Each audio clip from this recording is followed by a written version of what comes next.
ఈ car race సంబంధించిన case గూడా ఇప్పుడు హాట్ టాపిక్‌గా మారిపోయింది. కేటీఆర్‌ని ఇగ అరెస్ట్ అయితాడు, రేపయితాడు, మాపయితాడు, అరెస్ట్ చేయడానికి రంగం సిద్ధమైందనే వార్తలు గూడా మనమైతే జూస్తా ఉన్నాము.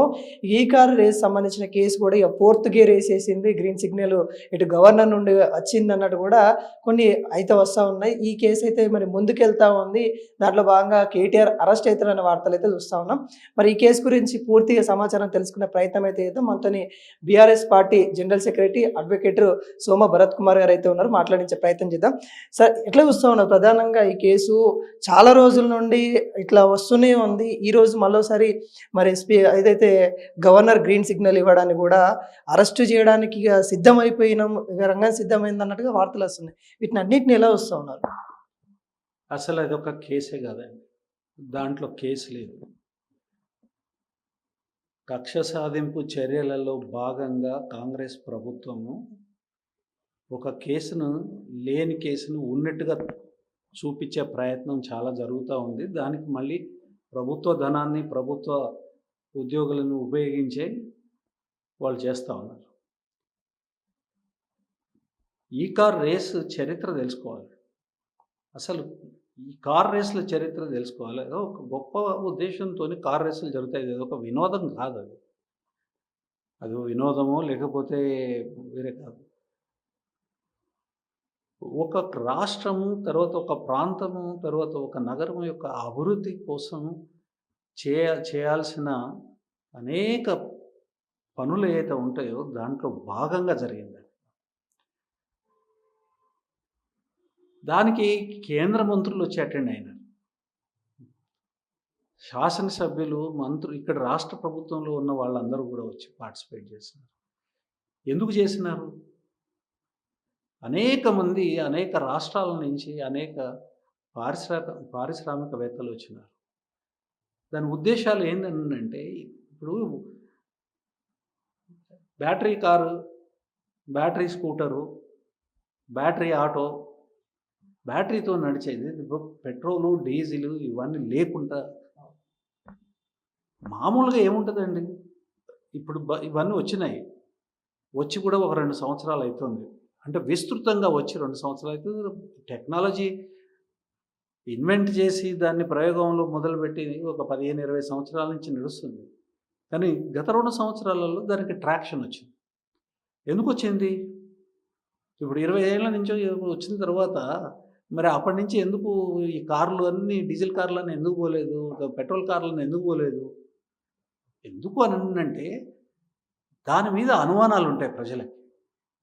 అనేక రకాల అనుమానాలు ఉంటాయి. నడుస్తుందో నడవదో, మధ్యన ఆగిపోతుందో, దానికి ఒక కావాల్సినంత ఇది ఇన్ఫ్రాస్ట్రక్చర్ డెవలప్ చేయాలి.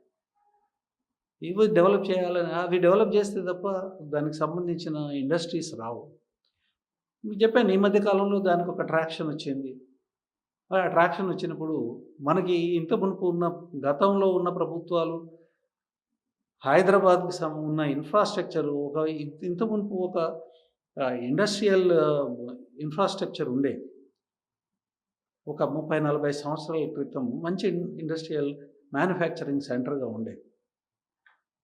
కొన్ని రకాల పనులకి కేవలం హైదరాబాద్లోనే దొరుకుతాయనే పరిస్థితి ఉండేది.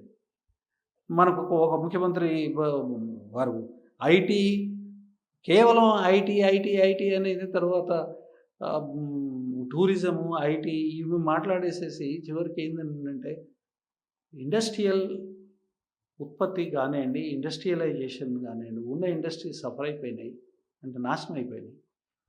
ఆ తర్వాత కొత్త ఇండస్ట్రీ రాకుండా పోయింది. దాంతో ఏమవుతుందంటే మొత్తం ఆటోమొబైల్ ఇండస్ట్రీ అంతా కూడా నార్త్లో ఉన్న హర్యానాలో, తర్వాత ఢిల్లీ చుట్టుపక్కల చేరింది. కొంత పోతే గుజరాత్కు పోయినది, మిగతా అది చెన్నైకి పోయినది. ఇప్పుడు ఆటోమొబైల్ ఇండస్ట్రీ కొత్త టెక్నాలజీతో వస్తున్న సందర్భంలో ఆటోమొబైల్ ఇండస్ట్రీని హైదరాబాద్కు తీసుకురావాలనేది కేసీఆర్ గారి దార్శనికత, కేటీఆర్ గారి కృషి జరిగింది. దాంట్లో భాగంగా ఈ కార్ రేస్ని హైదరాబాద్కి తీసుకురావడానికి అత్యంత నిబద్ధతాపూరితమైన కృషి వేగంగా ఆ కృషి చేసిన దాంట్లో కేటీఆర్ గారు సఫలీకృతమైనారు.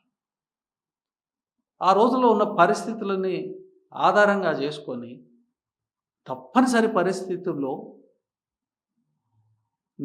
తొందరగా నిర్ణయాలు తీసుకోవడము, తర్వాత ఎందుకు అనంటే అది వేరే రాష్ట్రాలకి, తర్వాత వేరే దేశాలు కూడా పోటీ పడతా ఉన్నాయి. ఆ పర్టికులర్ ఇయర్స్లో ఆ రేస్ కండక్ట్ చేయించుకోవాలని. ఎందుకు అని అంటే ఆ రేస్ కనుక కండక్ట్ అయితే ఇక్కడున్న ఇన్ఫ్రాస్ట్రక్చర్ ఏమున్నది, ఇక్కడ ఉన్న ప్రభుత్వానికి ఉన్న సదుద్దేశాలు ఏమున్నాయి, తర్వాత దృష్టి అంతా ఎవరి దృష్టి ఆ రంగంలో ఇండస్ట్రియలైజేషన్ కోసము ఎతుకుతున్న వాళ్ళు ఎవరైతే ప్రదేశాలను ఎతుకుతున్న వాళ్ళ దృష్టి ఇటు మారుతుంది. అట్లనే కార్ రేస్ పెడితే ఆ కార్ ఎట్లా పనిచేస్తుంది అనేది ప్రజలకు కూడా తెలుస్తుంది, వినియోగదారులకు తెలుస్తుంది. అది ప్రమోట్ చేసేదానికోసము మనం ఒక ఈవెంట్ కండక్ట్ చేసుకునే దానికోసము ఏదో పనులు జరిగినాయని ట్రాన్స్పరెంట్గా జరిగినాయి, పారదర్శకంగా జరిగినాయి. పారదర్శకంగా జరిగిన వాటిని ఇవాళ దాంట్లో ఏదో ఒకటి జరిగిందని ప్రతి రూపాయి పేమెంట్ కూడా అందులో త్రూ చెక్ జరిగింది.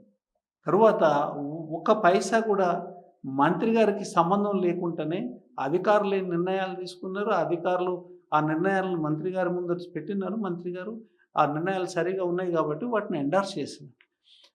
మరి ఇవన్నీ జరిగినప్పుడు దీంట్లో నేరం ఎక్కడున్నది, ప్రజాధనం దుర్వినియోగం ఎక్కడైంది? దీని తర్వాత ఆ ఈవెంట్ ద్వారా 700 కోట్ల రూపాయల లాభం హైదరాబాద్ నగరానికి జరిగిందని నీల్సన్ ఒక చాలా ప్రతిష్టాత్మకమైన సంస్థ వాళ్ళు రాశారు. అది కాకుండా ఒక 9,000 కోట్ల రూపాయల పెట్టుబడి ఇక్కడ బ్యాటరీ ఇండస్ట్రీ వచ్చింది మహబూబ్ నగర్ దగ్గర, జడ్చర్ల మహబూబ్ నగర్ ఆ ప్రాంతంలో వచ్చింది. అది కాకుండా అనేక రకాల దానికి సంబంధించిన ఇండస్ట్రీస్ ఇక్కడికి రావడానికి వాళ్ళ ఇంటెన్షన్ని ఎక్స్ప్రెస్ చేస్తున్నారు.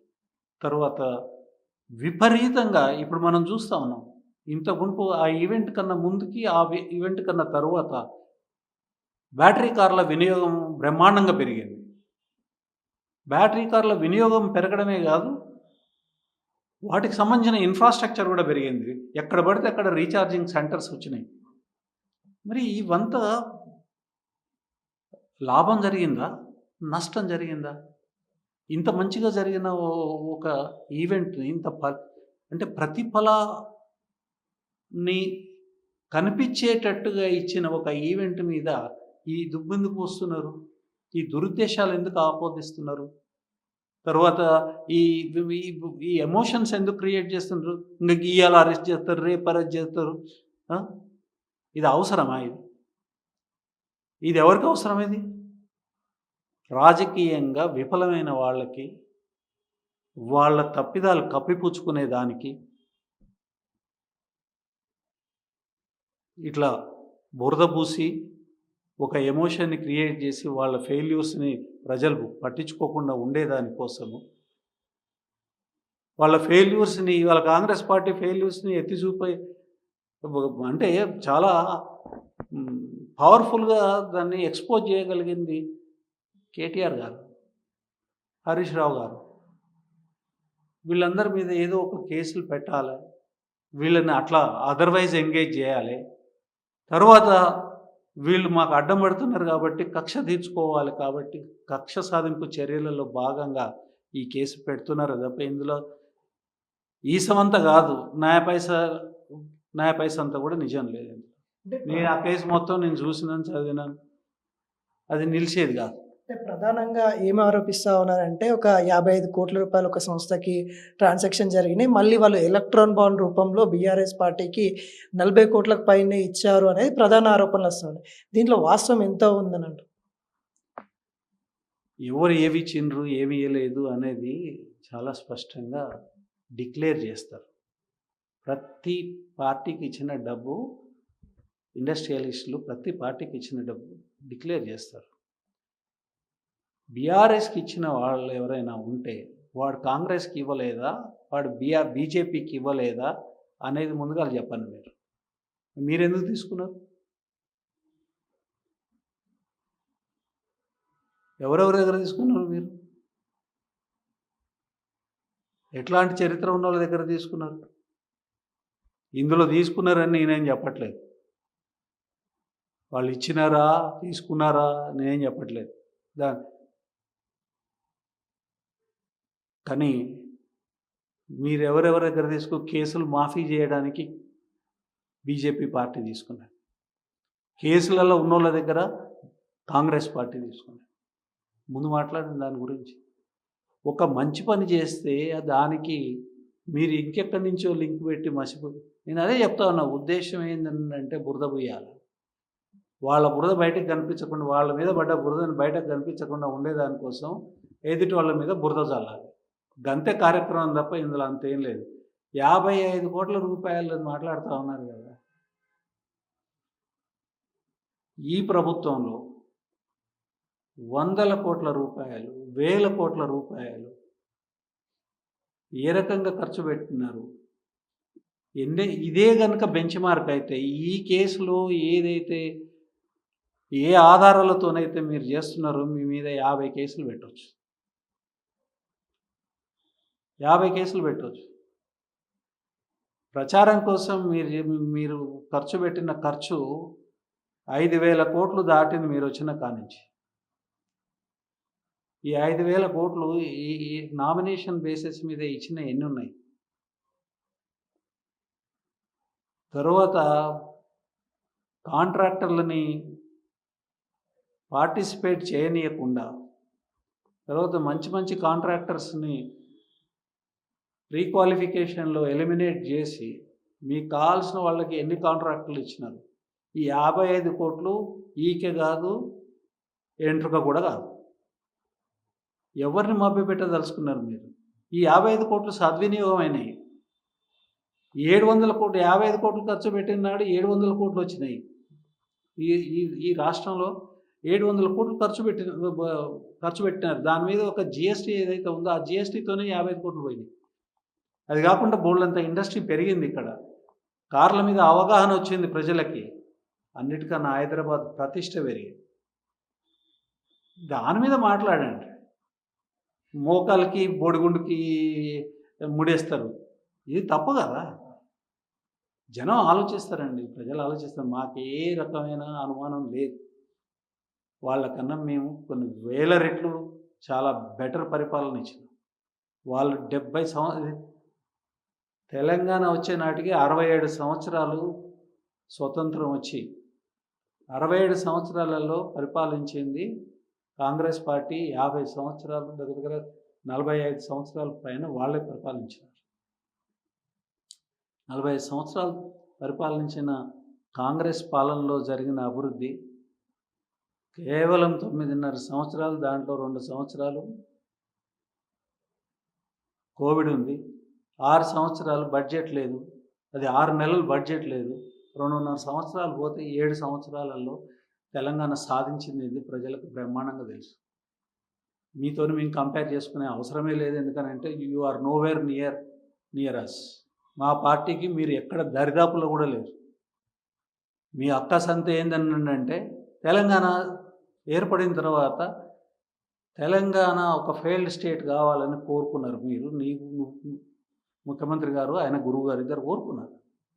మీరు ఆ ప్రయత్నాలలో ఓడిపోయినారు.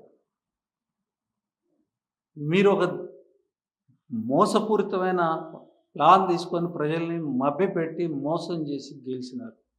అంతకు తప్ప మేము మీకు ఇంకెక్కువ క్రెడిట్ ఏమి ఇవ్వట్లేదు. కాబట్టి మాకు చట్టాల మీద నమ్మకం ఉంది, కోర్టుల మీద నమ్మకం ఉన్నది. ఈ తప్పుడు కేసుని మేము కోర్టులో ఖచ్చితంగా ఎదుర్కొంటాము. కడిగిన ముత్యంలాగా కేటీఆర్ గారు బయటకు వస్తారు. థ్యాంక్స్.